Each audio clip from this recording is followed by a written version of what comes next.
Electric కార్ల దిగ్గజం Tesla దేశంలో తొలి కార్ని డెలివర్ చేసింది. తెలుపు రంగు మోడల్ వై కార్ని మహారాష్ట్ర రవాణా శాఖ మంత్రి ప్రతాప్ సర్నాయక్ కొనుగోలు చేశారు. ముంబైలోని టెస్లా ఎక్స్పీరియన్స్ సెంటర్లో సంస్థ ప్రతినిధులు ఈ కార్ తాళాలను మంత్రికి అందజేశారు. ప్రపంచ కుబేరుడు ఇలాన్ మస్క్ కు చెందిన టెస్లా ఇటీవలే భారత్ మార్కెట్లోకి అడుగుపెట్టింది. జూలై 15న ముంబైలో తొలి షోరూం ప్రారంభించిన టెస్లా గత నెలలో ఢిల్లీలో కూడా మరో షోరూం ఓపెన్ చేసింది. మధ్య శ్రేణి ఎస్యూవీ మోడల్ వై కార్స్ ని ఇక్కడ విక్రయిస్తోంది టెస్లా. ఇవి చైనాలోని షాంఘై టెస్లా ప్లాంట్లో పూర్తిగా తయారైన కార్లు. వీటిని భారత్కు దిగుమతి చేసుకుని ఇక్కడ అమ్ముతోంది. మోడల్ వై కార్స్ కోసం ఇప్పటివరకు 600 బుకింగ్స్ మాత్రమే వచ్చాయి.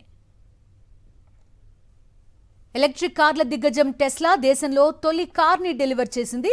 తెలుపు రంగు మోడల్ వై కార్ని మహారాష్ట్ర రవాణా శాఖ మంత్రి ప్రతాప్ సర్నాయక్ కొనుగోలు చేశారు. ముంబైలోని టెస్లా ఎక్స్పీరియన్స్ సెంటర్లో సంస్థ ప్రతినిధులు ఈ కార్ తాళాలను మంత్రికి అందజేశారు. ప్రపంచ కుబేరుడు ఇలాన్ మస్క్ కు చెందిన టెస్లా ఇటీవలే భారత్ మార్కెట్లోకి అడుగుపెట్టింది. జూలై 15న ముంబైలో తొలి షోరూం ప్రారంభించిన టెస్లా గత నెలలో ఢిల్లీలో కూడా మరో షోరూం ఓపెన్ చేసింది. మధ్య శ్రేణి ఎస్యూవీ మోడల్ వై కార్స్ ని ఇక్కడ విక్రయిస్తోంది టెస్లా. ఇవి చైనాలోని షాంఘై టెస్లా ప్లాంట్లో పూర్తిగా తయారైన కార్లు. వీటిని భారత్కు దిగుమతి చేసుకుని ఇక్కడ అమ్ముతోంది. మోడల్ వై కార్స్ కోసం ఇప్పటివరకు 600 బుకింగ్స్ మాత్రమే వచ్చాయి.